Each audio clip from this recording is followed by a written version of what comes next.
এখানে রয়েছে জিরে, কাঁচা লঙ্কা, সাদা আর কালো সর্ষে। আজ আমি একটু অন্যভাবে তেলকইটা রান্না করব, যেটা খেতে কিন্তু দুর্দান্ত হয়। প্রথমে মাছগুলোকে এইভাবে কেটে নুন হলুদ মেখে নিয়েছি। তারপরে কড়াই গরম করে সর্ষের তেল দিয়ে চড়া আঁচে মাছগুলোকে ভেজে নেব। যেহেতু কেটে নিয়েছি তাই মাছগুলো এত বড় হওয়া সত্ত্বেও কিন্তু গুটিয়ে যাবে না, একদম সোজা সোজা থাকবে। এবার ওই তেলেই দিয়ে দেব তেজপাতা, দিয়ে দেব শুকনো লঙ্কা, দিয়ে দেব জিরে ফোড়ন। এইবার দিয়ে দেব ওই যে জিরে, সর্ষে, কাঁচা লঙ্কা আমি নিয়েছিলাম, সেটাকে বেটে নিয়েছি, সেটা দিয়ে আমি ভাজবো না। এবার জল দিয়ে দেব, আরেকটু জল দেব, দিয়ে আমি খুব ভালো করে ফুটিয়ে নেব। এইভাবে তেলকইটা একবার করে দেখো, যেমন স্বাদ তেমন গন্ধ হয়। মানে এইটা রান্না করলে সকলে গন্ধেই খিদে পেয়ে যাবে। ভালো করে ফুটে উঠেছে, আমি ভেজে রাখা কই মাছগুলো দিয়ে দিচ্ছি। আমি কিন্তু মাছগুলো খুব কড়া করে ভাজিনি। যারা কড়া করে মাছ ভাজা খেতে পছন্দ করো তারা কড়া করে ভেজে নিও।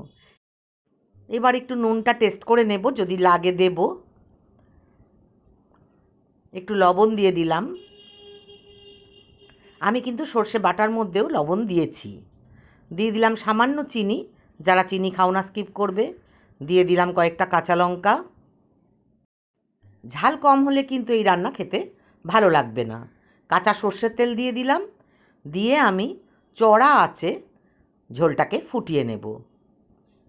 ভালো করে ফুটতে হবে, নাহলে কিন্তু স্বাদ হবে না।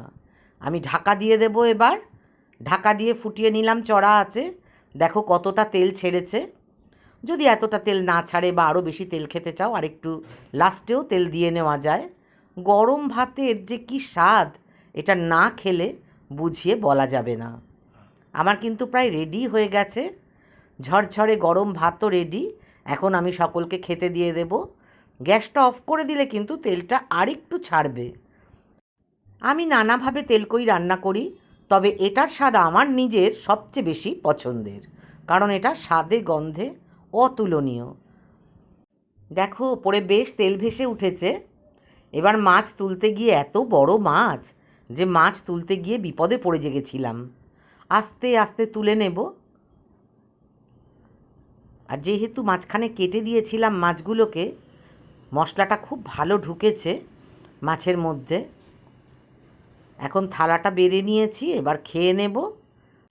আজ রান্না করেছি কাতলা মাছের মইলু।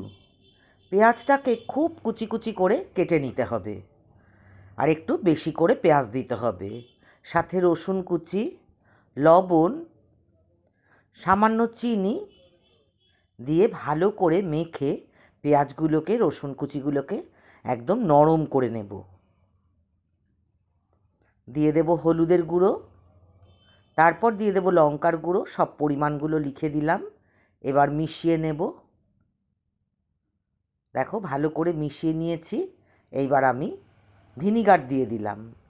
ভিনিগার দিয়েও আমি মিশিয়ে নেব। এই রান্নাটা কিন্তু শুধু সুস্বাদু হয় তা নয়, সঙ্গে দুর্দান্ত গন্ধে ঘর ম করে। নুন হলুদ মাখা মাছগুলো আমি দিয়ে দিলাম ওপর থেকে সাজিয়ে। আমি এইভাবেই রান্না করি, এটা ঠাকুরবাড়ির বিখ্যাত রান্না।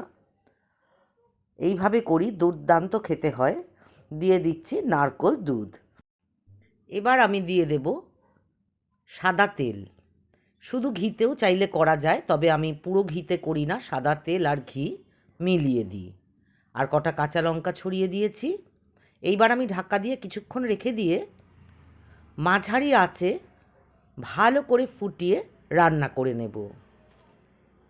এই রান্নাটা না করে খেলে বোঝা যাবে না যে স্বাদ কী রকম, আর কি অদ্ভুত একটা সুন্দর গন্ধ হবে, সেটা না খেলে বিশ্বাস করা যাবে না। দেখো মাছগুলো যখন ভালো করে ফুটে গেছে তখন একটু উল্টে পাল্টে দিচ্ছি। একদম শুকনো শুকনো করেও করা যায়, আবার একটু ঝোল রেখেও করা যায়। আবার ঢেকে খানিকটা ফুটিয়ে নেব। গরম ঝরঝরে ভাতের সাথে দুর্দান্ত খেতে লাগে। আমার বাড়িতে তো এটা সবাই ভীষণ পছন্দ করে, আর খুব কম সময়ে কম গ্যাস খরচে হয়েও যায় রান্নাটা। ছুটির দিনে এরকম একটা রান্না করে নিলে কিন্তু আর কিছুই সাথে প্রায় লাগে না।